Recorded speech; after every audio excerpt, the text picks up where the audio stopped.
अल्पवयीन मुलीवर अत्याचार करणाऱ्या नराधमास 20 वर्ष सक्त मजुरी शिक्षा। 12 वर्षीय अल्पवयीन मुलीवर लैंगिक अत्याचार केल्याप्रकरणी 65 वर्षीय एका नराधमास प्रमुख जिल्हा व सत्र न्यायाधीशांनी 20 वर्षाची सक्त मजुरी व 50,000 रुपयांचा दंड अशी शिक्षा ठोठावली आहे। नांदेड शहरात राहणाऱ्या एका 12 वर्षीय अल्पवयीन बालिकेवर 65 वर्षीय व्यक्तीने लैंगिक अत्याचार केला। सदरील घटना ही 14 सप्टेंबर 2023 रोजी घडली।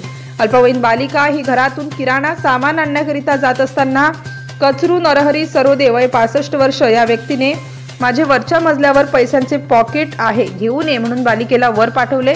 आरोपी कचरू सरोदे हा लगेच तिच्या मागे वर गेला व वाईट हेतूने बालिकेच्या अंगाला वेगवेगळ्या प्रकारे स्पर्श करीत अत्याचार केला। घडलेला प्रकार हा घरी आल्यानंतर बालिकेने आपल्या आईला सांगितला व 16 सप्टेंबर 2023 रोजी शिवाजीनगर पोलीस स्टेशन गाठून घडलेल्या घटनेचे कथन केले व विविध कलमान्वये पोक्सो अंतर्गत आरोपीवर गुन्हा नोंदविण्यात आला। या गुन्ह्याचा तपास सध्या मनठा येथे असलेले सहाय्यक पोलीस निरीक्षक उमाकांत पुणे यांनी करीत आरोपी कचरू सरोदे विरोधात न्यायालयात दोषारोप पत्र दाखल केले।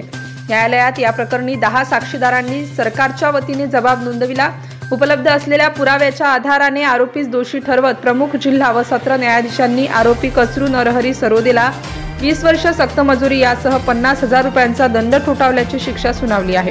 या खटल्यात सरकारी पक्षाच्या वतीने ॲडव्होकेट M.A. बत्तुला डांगे यांनी भक्कमपणे बाजू मांडली। पोलीस ठाणे शिवाजीनगर येथील पोलीस निरीक्षक जालिंदर तांदळे यांच्या मार्गदर्शनाखाली सहाय्यक पोलीस उपनिरीक्षक R.T. ढोले यांनी पैरवी अधिकाऱ्याची भूमिका बजावली। नवनवीन घडामोडी जाणून घेण्यासाठी नवराष्ट्र माझा या आपल्या YouTube चॅनलला लाईक, शेअर व सबस्क्राईब करा। धन्यवाद।